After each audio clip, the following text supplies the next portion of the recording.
And good evening, everybody, and welcome to the best Dawg Gone Podcast in the land with Ethan and Heather. We are a part of the Fanatical Elves Network, a subsidiary of the Fans First Sports Network. Thank you, everybody, for joining us here. If you could tear yourselves away from our hometown fans in Cleveland who are watching the Cavs play like absolute duty. Garbage. And for those of you who don't know, I'm Heather and he's Ethan. So just in case there was any confusion. Okay, I don't know what I said anymore. I'm losing my mind. No. I can see like some people saying, "Well, who is who? Who is who?" Because I know it's difficult. It must be my haircut. It is your haircut. I think it's mine. They're saying that. Wow, that Ethan is really looking pretty today. It's the shirt that you're wearing. It's not safe to assume anything, Heather. Not anymore. No, absolutely not. And I don't even know where to go with that one. But wow. Well, thank you, everybody, for tuning in once again. Heather, glad to be back as always. We've got a lot on tap here to talk about. This coming weekend, the college basketball seasons are going to reach their conclusions. We've got the men's Final Four, the women's Final Four. Baseball season is underway. We've got some good information about the torpedo bats that everyone is talking about, that no one has heard about but have been around, and they're perfectly legal. So you'll hear all about that today. Yes, absolutely. You've got the NFL owners meetings that were going on for our hometown Cleveland Clowns. There was a lot that came out there. There's always something. It is never a dull moment, Heather. Never. It is always newsworthy. Again, they do provide a lot of content, don't they? Mm-hmm. They do. I think that's the best way I can put it. Well, and that's the thing. We like to talk about all sports, not just Cleveland sports. But the thing is that the Browns give us so much fodder. Like, they give us the material writes itself. It does.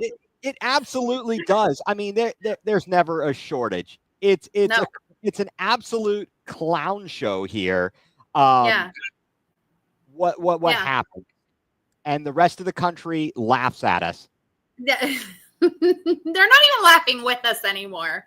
They're straight up laughing at it, and we can't get mad about it. How can we get mad about it? I don't know. I don't know. Like you said, like we discussed, it's great for us. It gives us a great sports talk. Great for us doing a podcast. We got lots to talk about here. So, Heather, where do you want to lead off tonight? Shall we go to the March Madness, or would you like to go torpedo? Yeah, let's talk about March Madness, because it's pretty predictable. It's pretty predictable for both the men and the women. The men are all 4 number 1 seeds. And that's the first time that has happened since 2008. Had you ever heard this term that I've suddenly started hearing this year, chalk? Had you heard that before? Mm-mm. I tried to research it, and apparently it goes back sometime. Maybe it's because it's easy to write something down in chalk. Okay. Okay. So I don't know, but yeah, all 1 seeds. Yeah. So the all 1 seeds, did they have an easier path? Are they really all that good? I think they really are that good. Houston didn't look. Purdue played them really tough. When I saw Purdue-Houston game, I thought, oh boy, if Purdue doesn't pull this off, I think Houston is not going to play well against Tennessee. And it was just one of those matchups where Purdue just happened to match up very well against Houston, and Tennessee did not. So you didn't see any Tennessee didn't expose anything on Houston, really. So no, absolutely not. They absolutely did not. And then, Florida has just been playing lights out all year long. I would not be surprised if Florida wins the whole thing. No, I would not be surprised if they won it either. Certainly, Houston's strength is their defense. And thank you for joining us, Mike from the UK. I know you're watching the Cavs game. Hi, Mike. I'm trying to avoid the stuff in my periphery here because the Cavs are absolutely infuriating me last night. I felt so confident. Heather, last night joining us on Going Nuclear, we had on the voice of the Cavs, Tim Alcorn, and he made me feel so good about it. And now I'm angry again. Well, they're only down by 9 now. They're only down by 9. And this is what they do, though. So I say that, and they just chucked up a 3 and missed it. But this is what the Cavs do. I digress because okay. All right, back to the Final Four. Yeah. What are you gonna say? So Final Four. So Ethan, who do you have? Who do you have in the men's for the Final Four? All right. So Houston's strength is their defense, but they are playing arguably the best player in the game in Cooper Flagg. He managed to survive that injury in the ACC tournament, come back and seem to be unfazed. Unfazed. That team is the best team right now, I think, in the Final Four.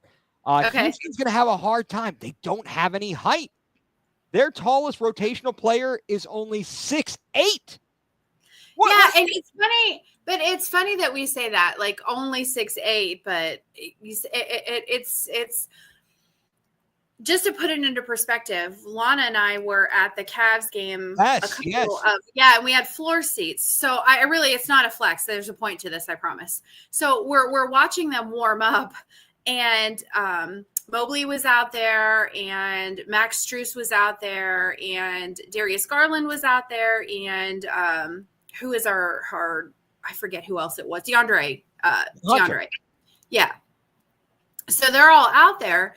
And I'm like, Darius Garland looks really, really short because he's standing next to these big, huge giants. And Darius Garland is still like 6'2", 6'3", right? He's not short at all. But he looks miniature in comparison. So when you think of basketball, you just think how tall they have to be. And averages 6'8" when you have college players with their wingspan of 7 feet. You don't, Mike said he's still my height, but you're not out there playing, competitive ball. So it's funny to see the height difference. So 6'8" is not that tall. No, it's all relative. It is all relative. I mean, they do have a center, Jacob McFarland. And I don't know what his stats are. I'd have to look him up a little bit here. But, I mean, he is 6'11". But, I mean, the size of of Duke, Cooper Flagg, and their center, number 9, who Mike I'm not going to, heard me last night try to not botch his name, but with an M. He's a big dude, number 9 for Duke. And they certainly have an advantage there. And, again, Cooper Flagg is playing well. I feel like they're playing some of their best basketball of the season. And I don't know how you can say they haven't been playing good basketball the rest of the season. You only lose 3 games all year. There wasn't a fall off at all. The thing is that that's what the good teams do. They find another gear. So you're already good. Right. And sometimes that hurts you in the regular season because you play down a little bit to your level of competition. You're not playing teams that are matched with you, but now they are. When you get into the tournament, anything goes and anybody can win one game. So I think that's what they're definitely 7-2. That's the guy. Yeah. But you get into the postseason and you get into that extra gear, that extra competitive, that extra, okay, now we know that anything goes. And you lose in the regular season, you're fine. You lose it here, you're done. You're toast. So I think that's where it does separate the good teams because it is harder to stay good. That's the word. Yes. It's harder to stay good because you have to have that mentality. Well, if you are favored over all your opponents in conference by a large margin, and you have that great of a talent margin, it is sometimes difficult to get up for that. Knowing, a loss is a loss, no big deal, whatever. Yeah. And then you get into March Madness, you get into the tournament, and it's do or die. This is it. Yes, you're one and done. Win or go home. Yeah, and we know that anything can happen in one game. It's just the law. It's sometimes the blind squirrel finds a nut every now and then. So that's where you have to turn it up. Oh, absolutely. Yeah, I think that as you look at these matchups again, for Houston, their key to the game is going to be defense. For Duke, they've got the superior talent. They've got the size. Houston struggles offensively. They lead the country in their opponent's field goal percentage, 38.2%, and points allowed per game at 58.3. Also, fifth they as a team, though, are fifth in the nation in 3-point percentage, shooting 39.7%. That's not too bad. No, that's not too shabby. I would take that stat. Right. I think they're going to have to try to slow down Duke and muck up the game.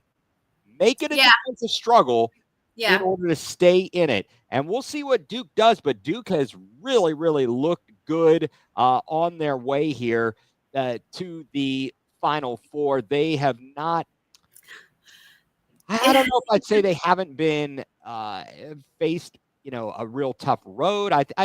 I don't know. I feel like they've done an excellent job to get there the whole season, other than the guy vomiting on the floor in the middle of the year. And the I know. Well, you just does anybody, Mike just asked, does anybody even really like Duke? Probably not. No. I think it's one of those, okay, that's an interesting phenomenon to me. That's a really question. It's an interesting phenomenon to me because why do we not like Duke? Mike Krzyzewski was arguably one of the nicest coaches, at least off the court. He wasn't a bad guy, but we hate teams that win. We really. Does anybody really like Duke? No. Do we know why? No. Yeah, that is a good question. I think that probably, like you said, teams that win all the time, you tend to have that, I want to see them lose. But I feel like in as much as they've been really a great program, they don't win all the time. They do have very, very good players, a very good program. They are quite often vying for the national championship. But it's not every year. We're coming off of 2 consecutive years of the UConn men winning the national championship. So, I don't know. I like Duke better than I like North Carolina, and I'm not going to shy away from that position. And Mike, what do you have here? You actually have Houston beating Duke and Florida winning it all on your bracket. Well, I wouldn't put any money on that. And yes, I do also wish that Ohio State was half as good as Duke, and they may be about half as good. So if Duke gets about, 30 wins, then in fact, Ohio State might get about 15 because that's the way their program is looking. They have really fallen from grace here. And I'm going to keep this going here. Heather's having a little bit of technical difficulties with the internet, and we're going to keep on rolling here for a little bit. See if her internet goes in, if she can get back on. I know there's been some tough weather there, and I think she is back. So let's pause here. I think we got her back. All right. The internet work. I hate it here. You know what? I hate it here. You got me. You got me. I do. Thank God I have you. I'm here to pick it up and we'll be all good. And you say, okay, so thinks it's part as an elitist university. That's fair. I actually do agree with that. That's fair because you do hear quite a bit like, we're at Duke. Like that's true. It's kind of like pretentious and it's ironic coming from the Ohio State, right? Like we are pretentious too. So I guess it takes one to know one. Yes, definitely. And it's kind of fun. Well, you look at what's in the triangle there. I mean, obviously you've got Chapel Hill, Duke, and Raleigh. Well, yeah. I guess Duke isn't Duke. I'm sorry. I'm just using Duke University, NC State, North Carolina. And it seems like NC State is a little more blue collar. North Carolina isn't too shabby either. And then you got Duke. And I don't know. I do like Duke more than North Carolina. I will say that. I hated all the people who fell in love with North Carolina as kids because they worshiped Michael Jordan. And they were bandwagon fans. I liked North Carolina. I wasn't Antoine Jameson, I think, played for North Carolina. I loved him. But it wasn't Michael Jordan that made me. I never got into that North Carolina Duke. Like you just hated both. I just hated both of them, right? Like sure. I just wish, as Mike pointed out, we wish Ohio State was half as good as these teams, and so in basketball, I guess, in basketball, you can't have it all. You can't have it all. I suppose not. Not. You got to admire though what Kelvin Sampson has done at Houston. What a program he has made that become, and they are a perennial powerhouse. They've been in the Final Four recently. It's Eric Montross.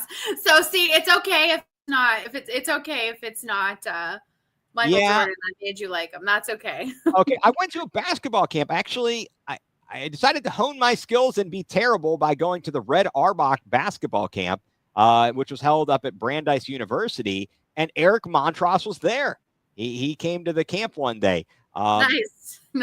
So I have a little bit of a connection there with the Eric Montross connection. So I'm gonna go with. So I guess at the end of the day, I believe Duke is going to win this game. I just don't know that Houston has enough. Oh, I think it's going to be Duke. Yeah. Yeah, I don't know that Houston has enough firepower, and Duke should win this game. Let's hope it's competitive. I think that would be kind of nice as well to see a competitive game. I mean, Duke shellacked Alabama by 20, which I'm not upset about. They, wasn't a huge win to beat Arizona 193, but other than the Arizona game, everything else has been very convincing. It has. You got to wonder, though, sometimes does that, I'm just grasping here, but does that hurt them a little bit, too, because they haven't had to have that intense pressure? Yes. I could see that for certain, and I'd have to look back at their full schedule to see where they faced the most pressure throughout the season. Certainly, I mean, I'm looking, when was the last time? They haven't lost since they played terribly, and I do recall this game back on February 8th at Clemson. Yeah. And they couldn't buy it, and Clemson did everything right that game. Yeah, and that's, like I said, though, that's one of those games where one game. Anybody can win one game, and everything goes right for you. Every shot you're putting up is you're nailing it. You're playing lockdown defense, and then the other team struggles offensively. In the regular season, it's fine. In the postseason, in March Madness, it's not fine. So I'll be curious to see if that hurts Duke, that they haven't had any challenges. Right. Yep. They have been it's been kind of smooth sailing, other than that, the injury during the ACC tournament for flags. So we shall see. Now, what about on the other side of the bracket? Auburn and Florida. Again, it seems like the top teams all made it. They were all one seeds. They've all made it. Auburn, they played Florida. They're both out of the SEC. They are, and they've seen each other. So that's yeah. I have Florida. I have Florida pretty convincingly, and even though a lot of people have Auburn maybe possibly winning the whole thing, I have Florida rolling through the rest of that. Maybe they don't roll in the final game, but I think that Florida wins this game a bit more convincingly than people think. Yeah, I'm not so sure. I haven't looked at what the betting lines are. The game back on February, kind of funny enough, the same day that Duke lost at Clemson, Florida went to Auburn and beat Auburn 90-81 back on February 8th. Florida has been tested. You talked about Duke not being tested. They have. Florida, they won by 2 points to take out UConn. That was a battle. They were down by 9 to Texas Tech with just 3:14 remaining in the game and outscore them the rest of the way 18-4. That game was wild because I'm watching this game and I'm like, what is even happening? And then all of a sudden it's like Florida was like playing with their food. They said, okay, let's just close this out. Let's finish this. We're done. We're not going to do this anymore. We're not going to make it close. And they did. They just went on a massive run.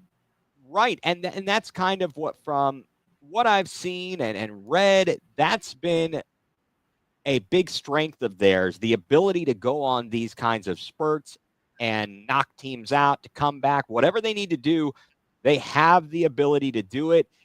Certainly, they are led by their senior guard, Walter Clayton Jr., 18.2 points a game, averages 4.2 assists. And this is going to be, I'm not saying it's going to be easy. Auburn is a very tough team. And again, these teams playing in the SEC, the SEC was the class of the basketball, of the men's college basketball this season for certain. And yeah, I think Auburn, they are battle tested, but we're going to have to wait and see. I know that John I. Broome is supposed to return to practice tomorrow, but he had a scary injury in the game against Michigan State going down. Nice. The betting odds here. So Duke so it's Duke in Florida. So Ethan, it's almost like we might know what we're talking about. Maybe it is possible. That's why we have a podcast. And that's why we have a podcast, because we know what we're talking about. Yes, it is. It absolutely is. Broome is so important for that team. I mean, he really cleans things up. 18.7 points. That's not too bad. 10.9 boards. He's the SEC Player of the Year. You got to look for guys like Chad Baker-Mazara.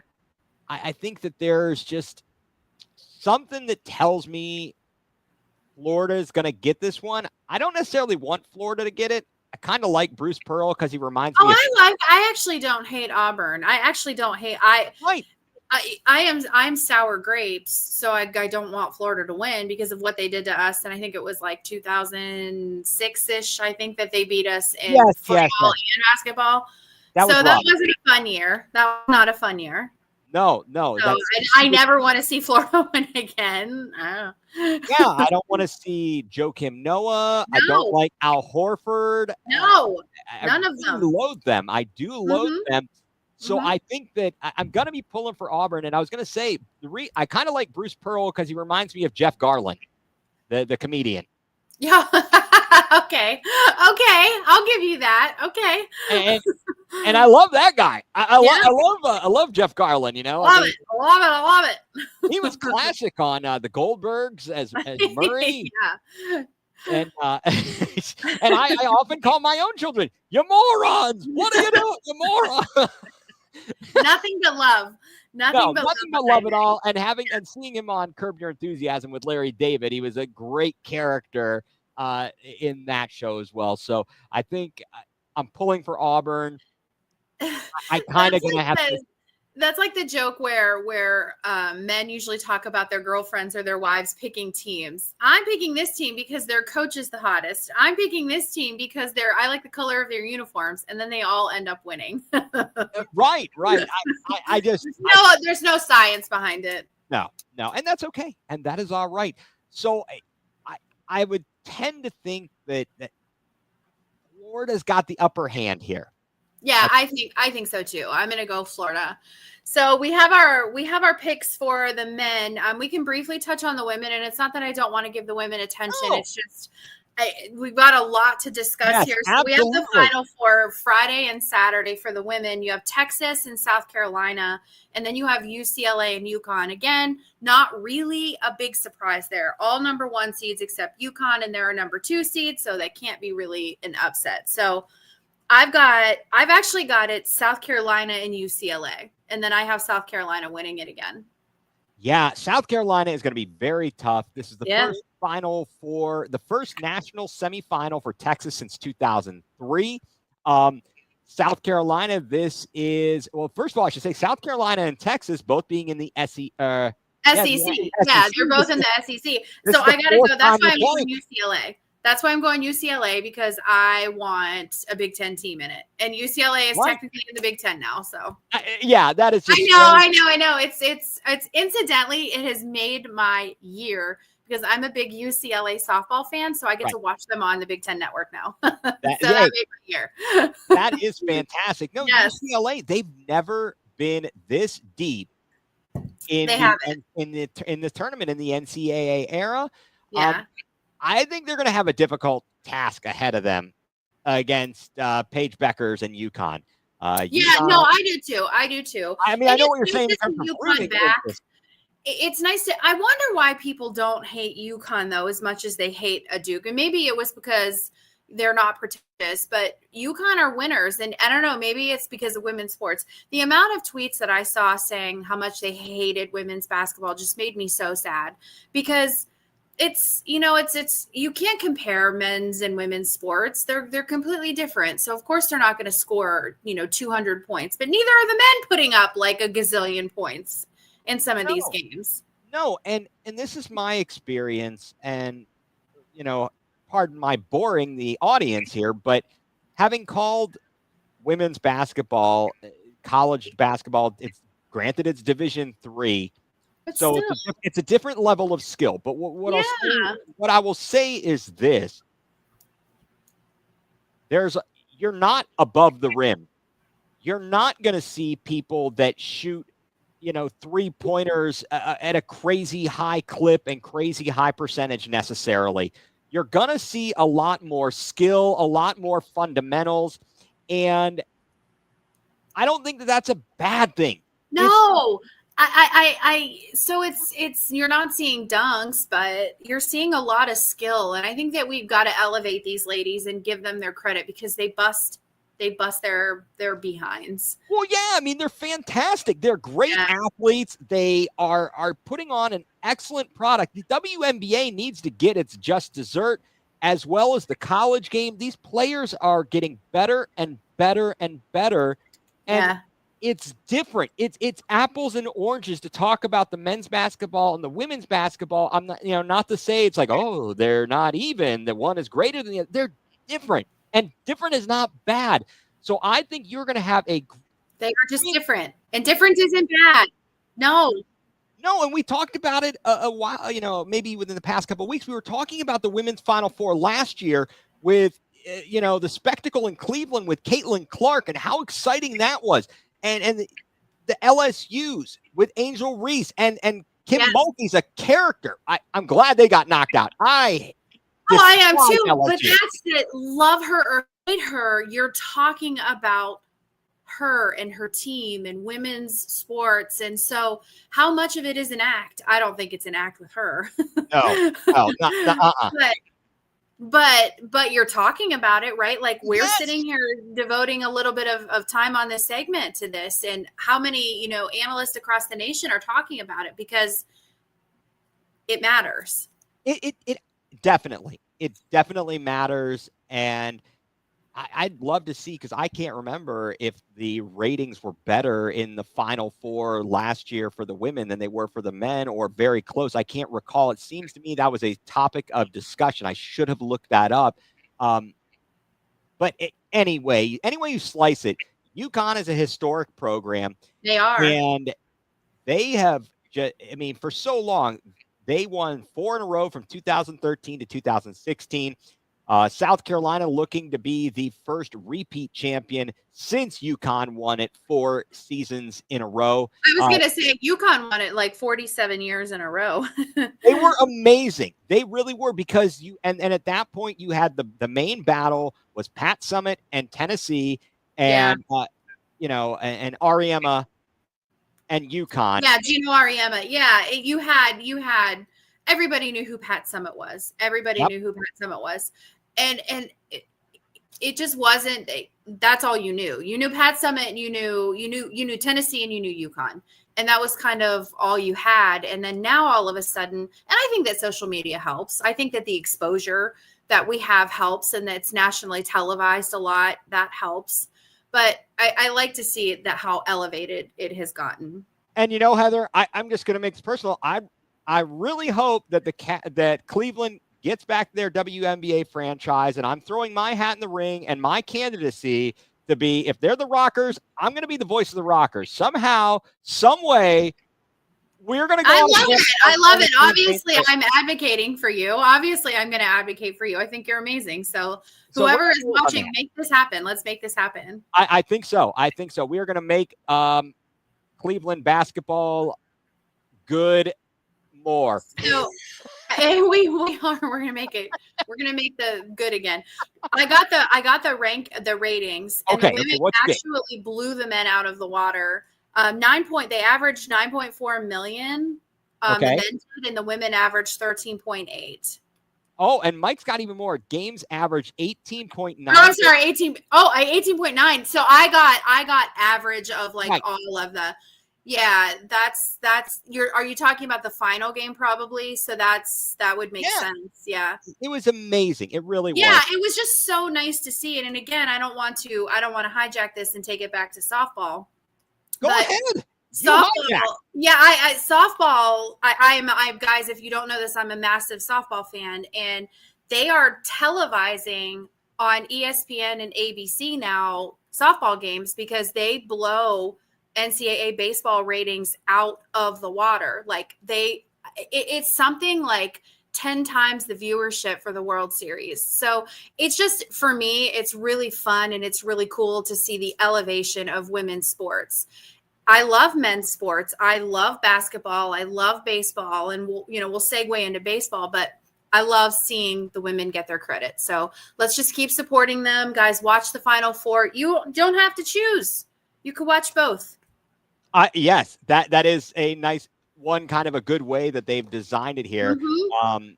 By doing it in the alternating days, although I really loathe the fact that the men's games, same with the football. Is it like 11 o'clock at night? Like, man, hello. When I was younger, I'm still old. Well, that's it. People, the people like us who are giving you the ratings, we got to get up and go to work in the morning. No. Exactly. So I don't know. I think it's going to be a fantastic Final Four. Looking forward to it. I know you're pulling for UCLA. Hey, that would be great for a Big Ten win.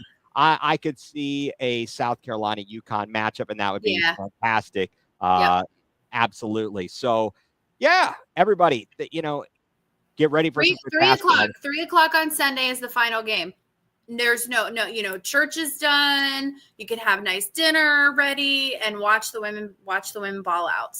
Yeah, absolutely. Okay. Well, should we pause? Yes, we should. Before we move on to our next topic, let us take a time out here. You are tuned in to the best Dawg Gone podcast in the land with Ethan and Heather here on the Fanatical Elves Network, a subsidiary of the Fans First Sports Network.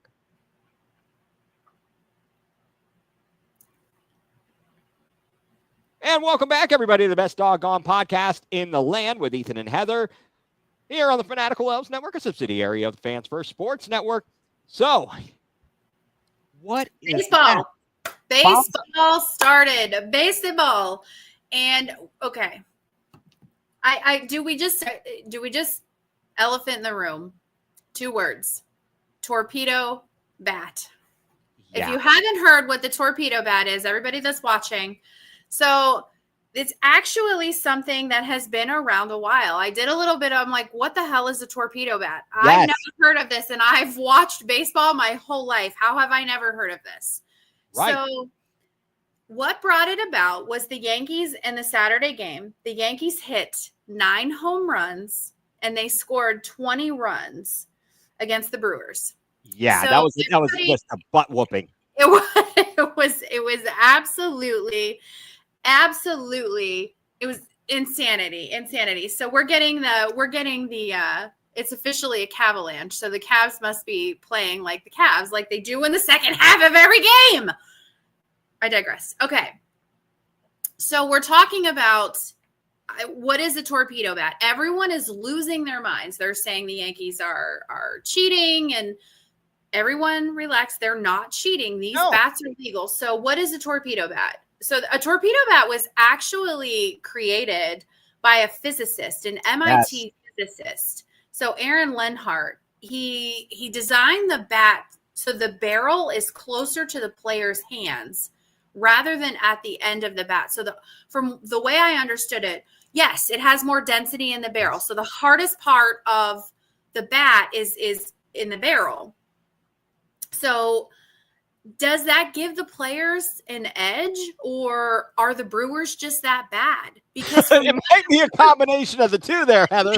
Exactly. Because Aaron Judge hit what did he hit? 3 home runs that game? But he doesn't use it. He doesn't use that bat. Exactly. He doesn't use that bat. So what do you think it is? Do you think it's a combination? Do you think it's an unfair advantage? Yeah. I think that yes, I think it's both. I think that the Brewers are just really bad. Yeah, they got beat up in Yankee Stadium where it's the easiest park, one of the easiest parks to hit home runs. Yeah, that's absolutely ridiculous. But let me tell you, Heather, were you a fan of the movie Revenge of the Nerds? Nerd. Yeah. Okay, so yes. And when I finally looked up the information about the torpedo bat, and as you bring up the MIT Lenhart. I go back to Revenge of the Nerds, where they are at the Greek games to win control of the Greek Council, and they have to do the javelin throw. And they decide, they're like, we designed the javelin for Lamar's limp-wristed throwing style, and these geniuses come up with this floppy aerodynamic javelin that Lamar is throwing. I can't believe it. Oh, thank you.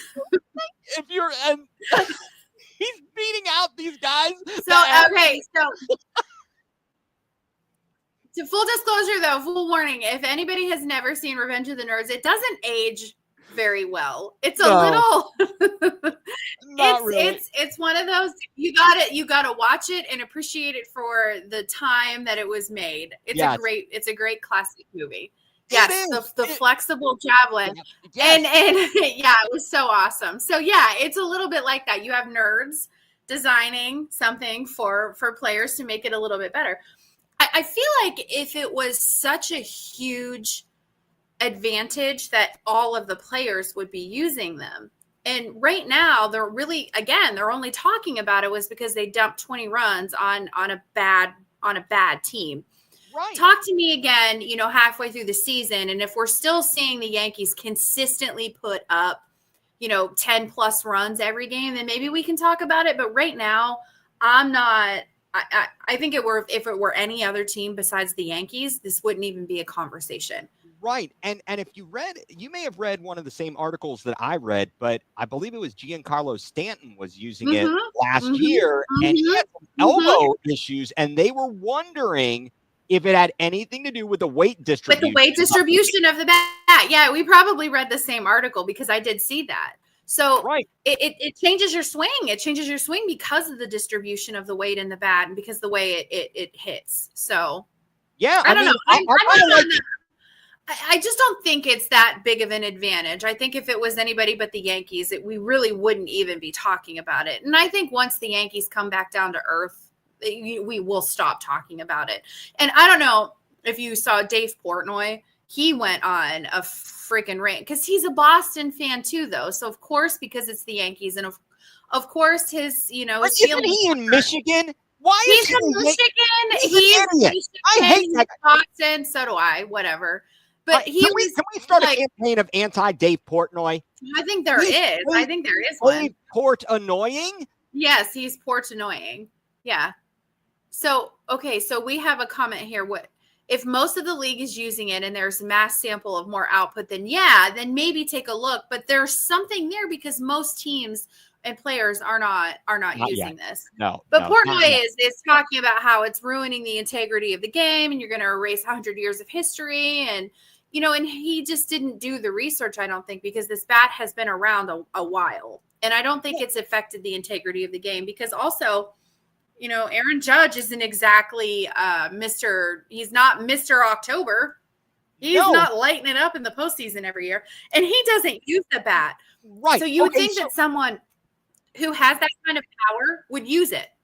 Sure. No, to their advantage. But at the same time, so wait a second. I would love to know if you're talking about the integrity of the game, I would love to know from Dave Portnoy what his thoughts are about the guys that are not in the Hall of Fame because of the steroids. Because I hear other jackasses, pardon my French, they should be in the Hall of Fame. Barry Bonds, you can't hit a baseball. You know what? He cheated. He changed the game. Mark McGwire changed the game. Roger Clemens changed the game. They all Sammy Sosa.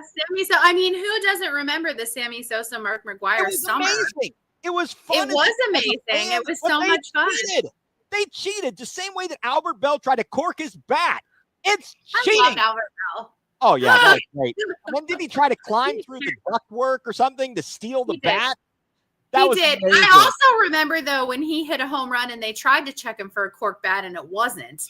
And he was just like, that was like the ultimate. Yeah, the steroid era was pretty crazy. Like, at my age, growing up in it, I'm sorry, I didn't show the comment.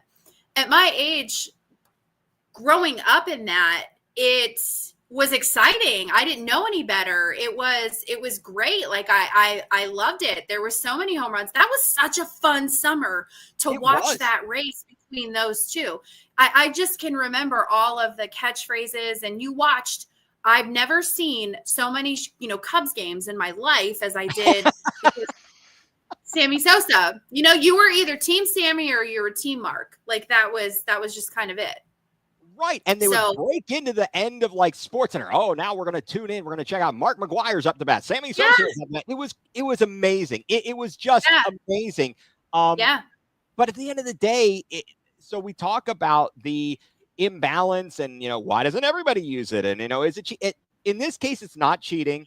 And I'm not going to complain about it right at this moment. I'm not either. I'm not there yet. Right. I think that the Brewers are not great. And New York started out hot. They're playing in their stadium. They're already a very good team. And it's a combination of all of those factors. And we do this every single year. Every single fan does this every single year. We are, 7 games into the season, not even 7 games for a lot of us. And, the AL Central is a joke right now. It's 2-3, 2-4, 2-4. But we're 6 games in. Like, let's talk about this halfway through it's a very, very, very long season. It's a 6-month season. It's a small sample size. It's too small of a sample size. Yeah. I mean, for our sakes and using our team as the example, I see people going out of their mind because the Guardians have got swept in San Diego. San Diego is a very good team. First of all, they've got a good pitching staff, and how is their good pitching reflective of the fact that the Guardians traded away, or traded Josh Naylor and Andres Jimenez? Right. It doesn't. We had a log jam in the middle infield. We did, and we always do. We always draft and pick up middle infield. That's just what we do. Right. We've got Travis Bazana, the number 1 draft pick in the minors. He's coming along. Kyle Manzardo is also coming along and is in better shape and is a better hitter, has a better eye than Josh Naylor. I'm sick of the crying. And Luis Ortiz, we needed a pitcher. We're trying him out. We're waiting until Shane Bieber gets back. And, he stunk. He stunk, so we're all kind of sore about it, We are. And it's a minor league defense. Again, it's still early. It's too early to tell. I'm not worried about it. I'm not gonna panic. And let's be honest, we overperformed last year. We overperformed. So again, this is like, is it reminiscent of the Browns? We go to the playoffs and all of a sudden we're going to the Super Bowl next year. Not with Deshaun Watson, we're not, but right. No, and I think that's just how it is. These things happen. It's no biggie, but it's all about the sample size. So the torpedo bat, I saw the thing. It's like, hey, I'm going to pull out a bowling pin. And then the other example I thought of was in Happy Gilmore, where he creates the golf club that looks like a hockey stick for his putter. Exactly. Exactly. Let's change the game. We'll make that legal. Oh my goodness. So, yeah. Yeah. So I think it's just I think it was just a combination. The Brewers stink and the Yankees are good, especially at home. Yeah. I don't know if I'm not buying it was all the bat. I think it's just the hubbub because it's the Yankees. And Ellie De La Cruz, though, is using the bat, and he's doing pretty well, but he's a hell of a player. Ellie De La Cruz he could have a wiffle bat. And I think he just has to get the ball in play and he can just run. He's fast as you know what, boy. He sure is. He sure is. So I don't know. We've got a long way to go in the baseball season. We do. I'm not going to lose my mind yet. Yeah. I'm not either. I'm not there. Except for the umpires suck. Yeah. How many pitches last night in the Guardians and Padres games were outside of the dang strike zone? Yeah. And he's giving them strikes all night long. If you're getting all these pitches called against you as a hitter, what are you going to do? You're going to go up there and flail away because you can't get a call. This is Amazon. Get me a robot umpire. I know everybody wants to complain about getting robots. Well, get me humans that can be consistent. If you're consistently bad, Angel Hernandez, you know what you're going to get. You're going to get garbage. Yeah, and the crazy Browns fan, he says he runs like Willie Mays Hayes. He does. Ellie De La Cruz does. I would have to agree with does he also? But he does not hit like you may run like me. He does not. He does not. No, he certainly doesn't. And they need some bright spots there in Cincinnati. I'll root for Tito because I do like Tito. I do like Tito. I can't hate Cincinnati, the Reds. Like I can't hate the Reds. I can hate the Bengals. Like, it's different because I don't have enough room in my heart to hate the whole city. Right, exactly. Since they're in Kentucky anyway, it's okay. It is. It's like Toledo's in Michigan. Nice catch, Mays. Don't ever do it again. We should just do a whole pod on quotes from that movie. Oh, yeah. I mean, hey, CC Pedro. Yo, Martin. You I need hats for bats. Keep bats warm. Oh my goodness. So do we have anything else that we want to talk about with baseball? I think we covered the beginning of the season, it's because there's some exciting news coming out of the NFL. Before I don't know, Ethan, where do you want to start? Do you want to start with the rule changes? Do you want to start with our drama? No, let's start with the rule changes because I think that this is this is interesting to see what passed, what got tabled, and I don't know what the impact is going to be as we proceed into this next season, whether people are going to be happy about it or not. So where do we want to go first? The first big thing was the overtime rule during the regular season. It will now mirror the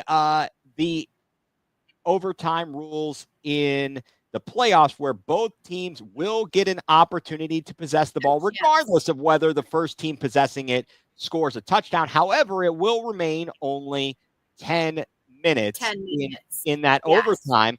I like it. I think so too. I think so too. I know that some people were, I don't know. I mean, I know I'm old, but some people were crotchety. Well, play some defense. These guys are so darn good. It's hard. They are playing. You get out there. Yeah, they are playing defense, though, or it wouldn't have gone into overtime because somewhere there was a stop. Yeah. So I like the rules. You have to that rule, first possession touchdown, was the dumbest rule. I'm so glad that they changed it. Did you see, was it, who was it? It was, oh my gosh, who's the team that even proposed that trade? Like they put, or that rule change, they put an official request in, and I can't remember who it was now. I'm going to have to look it up again. I will have to look it up again as well. It wasn't Detroit, was it? No. It wasn't Detroit because Detroit put like a bunch of rule changes in. They put in the thing about the playoff seeding. Right. They put in the thing about the playoff seeding. Yes, they did. And that got tabled, I think. And then I know that. So I'm going to have to look and see. Yeah. And I know that Green Bay wanted to do the thing. Philadelphia Eagles. We can all thank the Philadelphia. Yeah. We can all thank Philly for the postseason change, or the overtime change. Yes, we can thank them for that and cheesesteaks.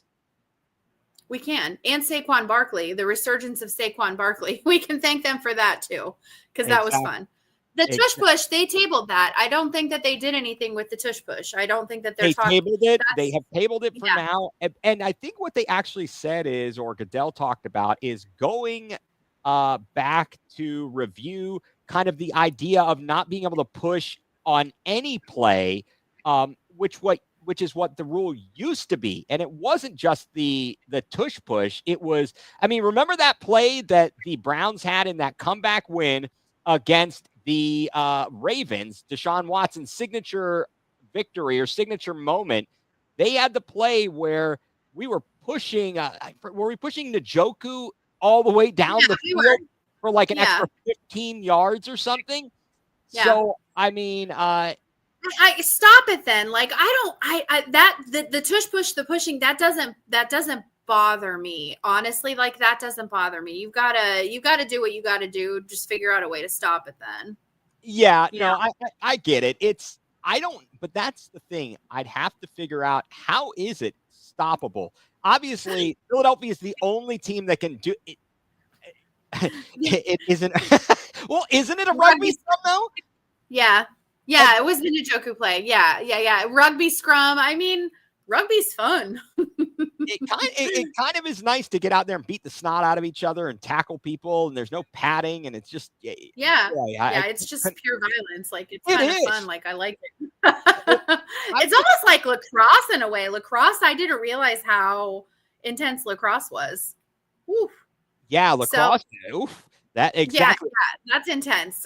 I actually like Australian rules football more than I like rugby. Yeah. I like Australia.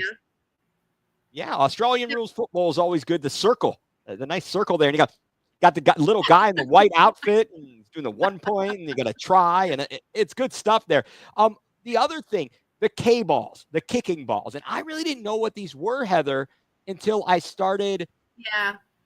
As we may have talked about, my son, he's got my genes, so he's not huge, but I was like, dude, you need to be a kicker. And so he's been practicing kicking. And I was like, what is the deal with K balls? Well, those are special balls that are marked very specifically to be used by the special teams. They are. And because otherwise you could tamper with them. People would heat them and do whatever and misshape them or whatever they needed to do. Deflate them. That's it. So these balls come specially wrapped, and you can't. They do. And they're there at the game or whatever it is. But now a rule was passed that staff members can prepare the K balls before the game day. Yes. I'm worried. I don't know what advantage that gives. Like, I don't know enough about this to know what kind of advantage that would give, because obviously it has to give an advantage, or there would have never been that rule proposal for this particular change. Right. And the question will be, what do they mean by they will be able to have to prepare them? Because my concern would be, is there going to be funny business? Maybe they'll still have to check them before the game. Maybe. I certainly there's hope some they kind will. of inspection. Yeah. The NFL, the No Fun League. Did you see some of the? Yeah, I did see. I know exactly where you're going with this. They added things to the list of violations for unsportsmanlike conduct. You can't do this because we are all sensitive. We are all sensitive anymore. And I just think that aggravates me. You have grown men who are multi-millionaires, and if their feelings get hurt because they got scored on and someone is celebrating in front of them, don't play. Yeah, like, maybe I don't like that, but I like the more creative celebrations. You can't do the nose wipe celebration. You can't brandish a gun, which is stupid. Anyway. Well, what is the deal with the nose wipe gesture? What is that supposed to mean? I have no idea. Like, you're a booger. You're snot. Right. You're snot. You snot nose little bit. Oh, sorry. No, I didn't say it. Don't. You didn't. You're good. Don't take us down. I didn't say it. So I remember when we weren't even allowed to spike the ball. Right, Like you got fined 15 grand before, because Roger Goodell was like, you cannot have fun. If you What score, about, okay, who are some of the best violators of celebration rules? Terrell Owens. Teams now. Oh, well, yeah, Terrell Owens was. He signed with the popcorn, and he's got a Sharpie, and that guy was great. I hated him. He was amazing. You hated it, but if you were a fan of his, you loved every second of it. I like the celebrations that these teams are doing now, these elaborate celebrations that they're doing now, where I think I saw one on TikTok where they did Glee. I've never watched Glee, but it showed them actually practicing the dance, the Glee dance to do. I know Detroit was really good. Minnesota had some really good ones. I like seeing the, rolling out the red carpet celebration. Hollywood. That's fun. And if your feelings get hurt as a player, well, then play better defense. I don't know what to tell you. Yeah, I think and there's a difference between those types of celebrations and like the taunting in your face over the top of the player. I don't agree with you're that. laying on the ground. You don't do that like that. That's just grow up. Like you wrecked him, move on. Wrecked him, damn near killed him. Damn near killed him. I'm glad we went to the same place there. And then possibly some of the biggest things that are coming about are the use of the Hawkeye system as it pertains to the measurement of first downs, which will kind of make the chain gangs will be there as a backup on the sideline. They'll be secondary. But I was trying to figure out, I'm like, okay, someone's got to mark the ball, and then how do you know where the yard marker is? Again, are they just moving the chains? Or like, okay, it's marked based upon this Hawkeye system, and it's marked correctly, so then you know where the chains are supposed to be, and then by the time you go to mark it, you'll know where it is. Yes, the 6-cam system, yeah, and it's like in any job, you can't. AI is great, but you still have to have the human element in it. So I don't know. I'm not like super jazzed about that one yet. And do I get upset when refs wreck a spot? If it's against the Browns, I get a little bit mad, but they are human and it's a dog pile, man. It's hard to see sometimes. It is. But part of the problem is that, and I think where I was thinking it was going to go was the chip in the ball, because like you use. Well, right. Almost like an AirTag, almost like an Apple AirTag, where it gives you the precise location. Right. I mean, the Bills, we don't know if they got screwed or not, but you could argue one way or the other. You can't tell, and because you couldn't get a visual on it. If you had a chip in the ball, you could have been able to figure it out. I mean, look at tennis. Do you watch tennis? Absolutely. They use that, and they know the precise location by the millimeter.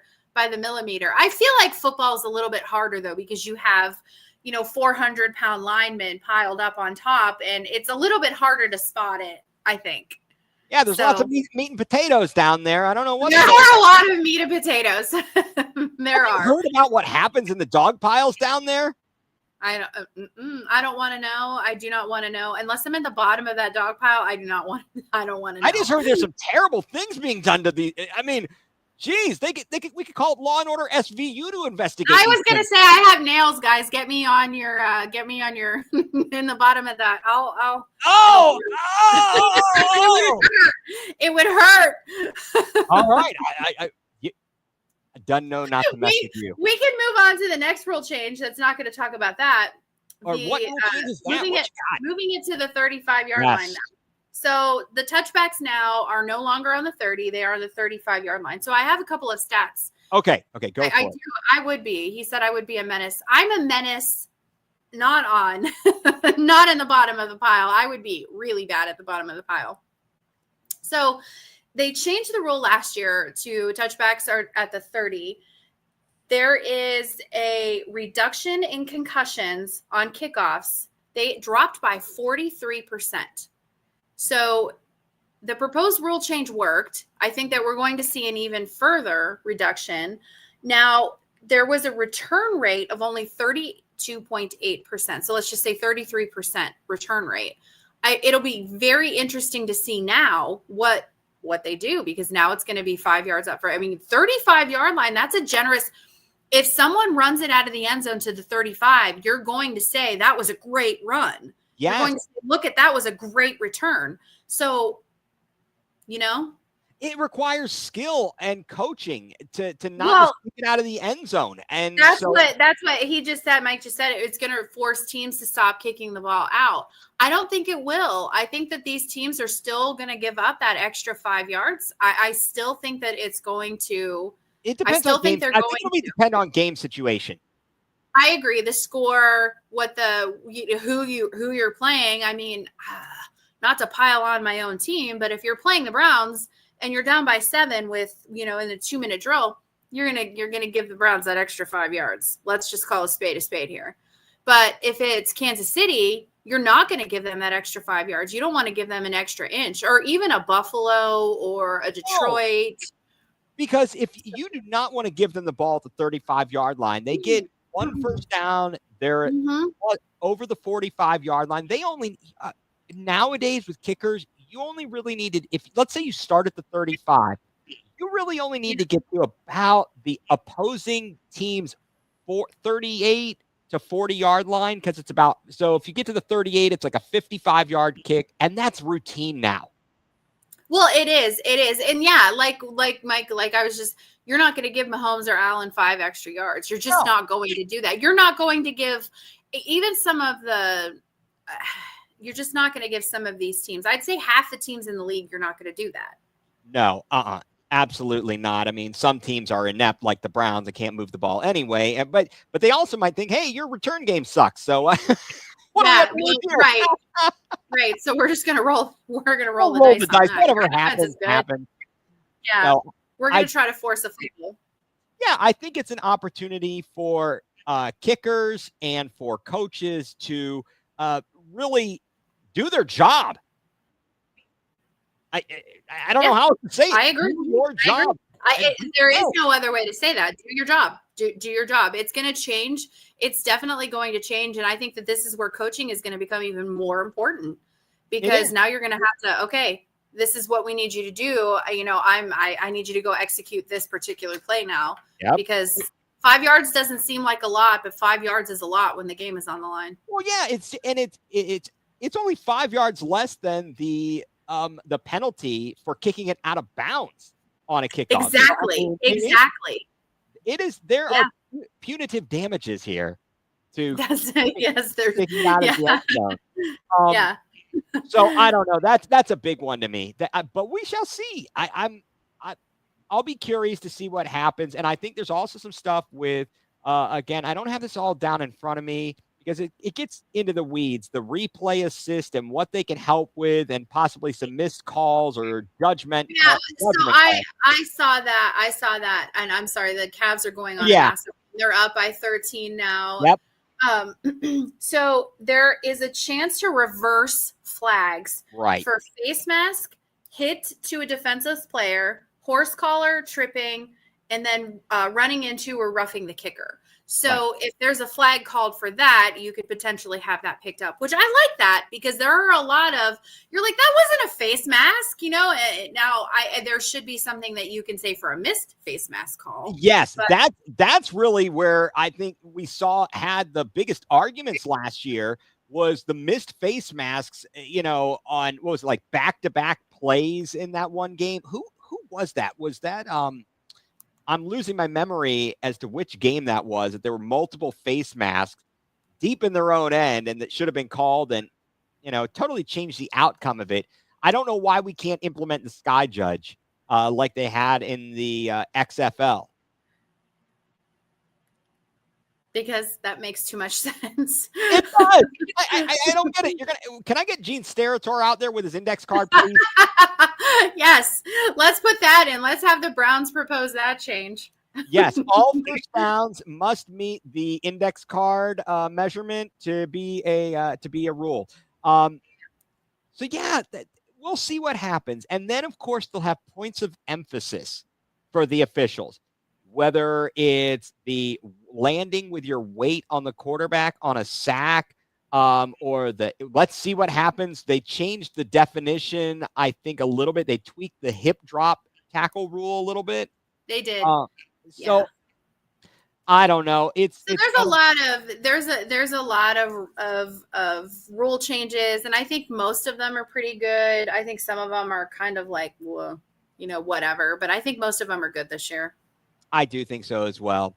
Well, let's talk really briefly about our poop show of a team, because we talked about baseball bats, and our owner used a baseball analogy at the owners meeting, and it got a lot of attention. And how could you not swing at these pitches? They're so close. Ball 4, ball 8, and he's walked the bases loaded. Oh, let's leave him out there, see how he does. This is what you get with the Best Dawg Gone Podcast. You get some references, guys. Exactly. Movie references. I don't honestly, I don't know. I don't know what to say. I don't know what to say about. I feel like it is months too late, because I will be honest with you, and I think that you and I might have talked about this maybe on your Going Nuclear or on another. If he had just apologized and said, we screwed up, we made a mistake, we're going to do better, we're going to draft a quarterback, we know we swung for the fence and we missed, just like he did. But now it's too late. The damage is done. It's like you've hurt me too many times. Your apology doesn't mean garbage. I don't care about your stupid apology anymore. I don't know. How did you feel about, so for everybody that doesn't know, Haslam, I'm not even going to get it. Haslam basically said, I'm sorry, we messed up. We swung for the fence and we missed. No freaking kidding, Jimmy. Yeah, no kidding. And really, it doesn't change much for me. Okay. I wasn't mad that they tried this all-in move. It backfired. And he could have said something and admitted that sooner, but it wasn't clear. So let's put it this way. After year 2 of the deal, we still weren't sure. The last time we had seen Deshaun Watson on the field, he comes, he plays in that Baltimore game. We think there's hope. So then that's what we do. We see a glimmer of hope, and we're like, we're going to hold on to it. Right, exactly. So then last season comes around, and it was clear that things weren't right. And then he goes down with these injuries, and there aren't a lot of times that the owners speak. And I think now, as they started to plan for the draft and work on deals with Myles Garrett and figure everything else out, this was the right time to say something. It doesn't help the people who were angry at the person and the risk they took to trade for a guy with such. I don't hate the risk, though. So let's just go back. I don't hate the risk because everybody out there who is like, well, we should have never done it. Hindsight is 2020, and we took a risk on what they thought was going to be the answer. It's not like they said, okay, we're going to bet the farm on some unproven, person and something that we don't know. Watson wasn't bad. I'm taking all of his off the field stuff. I don't even want to get into that. The Browns did what they thought was going to be the answer to get us into the playoffs and maybe a Super Bowl. They spent the farm. They re-signed all of the talent on defense. And everybody forgets that we did have other people that we signed besides Deshaun Watson. Right. We got talent around him. We had Kareem Hunt. We had Nick Chubb. That was when we, I guess it kind of started when we signed Jarvis Landry, because I feel like that was kind of the avalanche that started.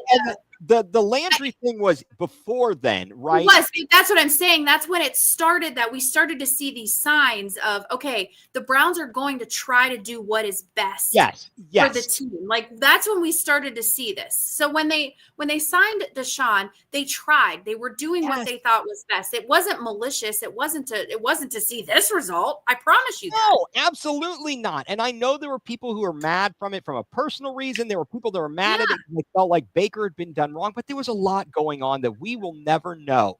We will not know what was going on there. We all forget at that time, Baker was not the Baker that we're seeing now. No. He had flashes. He had flashes. So I don't hate Baker Mayfield. I love seeing him successful in Tampa Bay. I love seeing him happy. And I will never, the guy played basically everything in his body was broken for us. That wasn't the right answer. I don't think that helped. But regardless of how you feel about it, they did what they did. It had decent intentions, I think, and it blew up in their face. But when it got bad, no one said a word. When it was really, really bad, Haslam didn't say a word. Stefanski gave his, and he has to.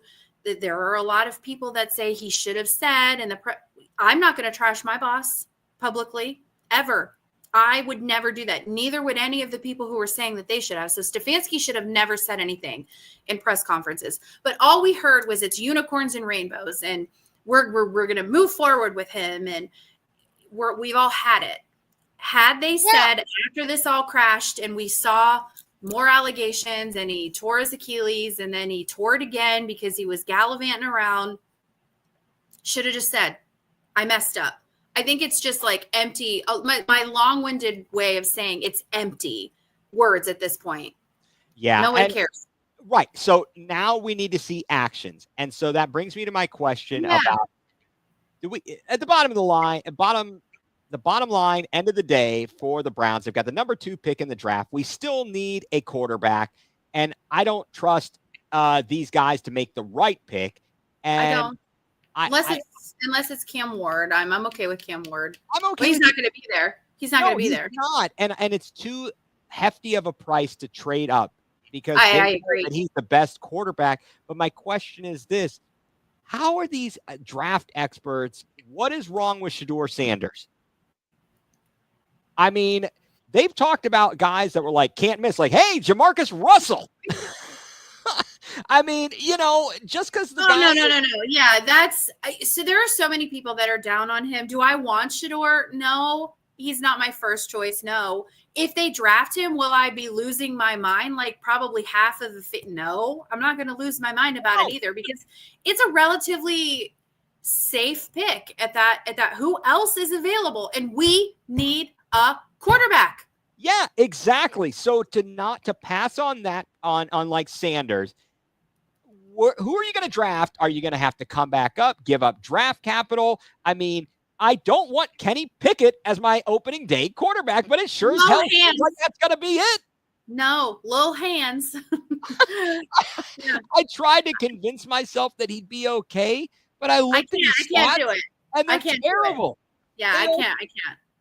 Terrible. So, I don't know, and we'll see. I think that I know that some have said that Barry and Stefanski are getting kind of a mulligan here, to use the golfing term, because they better get it right. They better get it right because this is it. Or they're gonna be packing up their boxes and leaving Berea at this time next year. They'll be long gone if they don't get it right. I think Andrew Barry will be gone before Kevin Stefanski will. I think he'll be the first domino, and then Stefanski will get another year, I think. Yeah, I mean, where's Paul DePodesta? Can somebody where in the world is Paul DePodesta? It's Carmen Sandiego. I'm loving all the pop culture references, you guys. When you're rewatching this, check out all these little nuggets that we're throwing in here. Oh yeah, I mean, my chance of Barry being successful is 0.0. Fat, drunk, and stupid is no way to go through life. Oh boy. That snow game was legendary. That was a lot of fun. It was. Well, we had a couple of bright spots. So we certainly did. And so we are down to, what is it? Today's the 2nd. 3 weeks from now, the draft. So excited for that. Yeah, I'm really excited about that. That's going to be, I love the draft, and I love everything that you're seeing kids have their whole lives made, like everything they've worked for. And I know that they haven't lived long, but they've been working for this since they were little. When they were in Pee Wee football, they've been working for this their whole life. So it's just really exciting to see that joy on their face and to see their dreams come true. Absolutely. Maybe Danny Shelton can come out and give Roger Goodell, someone can give Roger Goodell a big bear hug, lift him up. And then accidentally drop him. What? That would be good. I wouldn't mind that. I did. Yeah. You know what? The best part of COVID was the draft, that he was like sitting as a recliner in his basement. He was still getting booed. He was. And then you got to see Cliff Kingsbury in his house. Yeah. I know. We are not living right. I'm like in my little condo here. But I do have plenty of liquor. I got plenty of liquor, so. Yes, that is good. That is definitely good. Well, I think we've said it all and then some tonight, Heather. We have said it all and then some. My guy, Isaac Okoro, is having a nice night. He's got 6 rebounds and 11 points tonight. And he's not wearing his braids. I love that. So I had to shout out my boy, Isaac Okoro. And let me tell you, Heather, talking to Tim last night, he said that Isaac Okoro is a funny guy. He is a funny guy. I love him. I made him so nervous from the cameras. No, when I met him, I made him nervous, I think, but he genuinely smiled at me. So I'll take it. Did he blush? No, you know what he may have? I think I definitely made him uncomfortable because he's shy. He's really shy. So I definitely was like, he was just like, whoa, lady, you're like a wrecking ball. You need to calm down. See, I think, he doesn't know any better. You're like, he's like, man, this 20-something-year-old is. Who is this fiery redhead? I tried to tell Max Struess, because we went to that dinner on Monday. We went to the benefit dinner. I did try to. I'm like, Max, tell Isaac I love him. He's laugh though. He definitely laughs. So I definitely that. I want to hear all about that. That sounds fantastic. Yeah. We'll have to.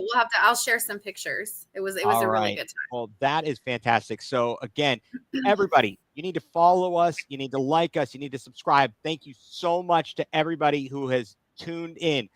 Best Dawg Gone Podcast on Twitter or X. You can follow Heather at all of the screen names there. And you can follow me at egreen432, 425. And be sure to know that you can listen to the podcast later. If you miss an episode, you can be driving around. You can pull up the Odyssey app. You can go on Spotify or your Apple, where all your Apple podcasts are. And you can find the Best Dawg Gone Podcast, as well as everything else that is part of the Fanatical Elves Network and Fans First Sports Network, which we are very proud to be a part of.